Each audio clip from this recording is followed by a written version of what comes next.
In this video, we will show you step-by-step how to install the Oxen unit.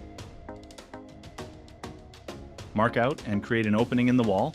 Prepare the mounting points for the unit. The wall opening must be made in accordance with construction best practices without compromising the structural integrity of the wall. The method of preparing the mounting points should be selected based on the material the wall is made of. Remove the side covers of the unit and secure the device to the previously prepared mounting points.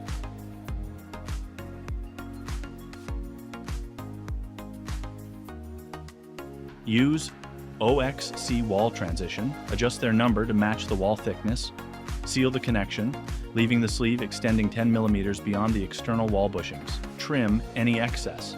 Fill the space between the fitting and the opening with low pressure installation foam. Remove the mounting frame and grill. Position the air intake outlet unit against the wall bushings. Mark and drill the mounting holes according to the wall structure. Install the mounting frame, seal the connection with foam or silicone, secure the air intake outlet unit, and install the air discharge grill. Detailed installation instructions can be found in the documentation section on the website FLOWAIR.com.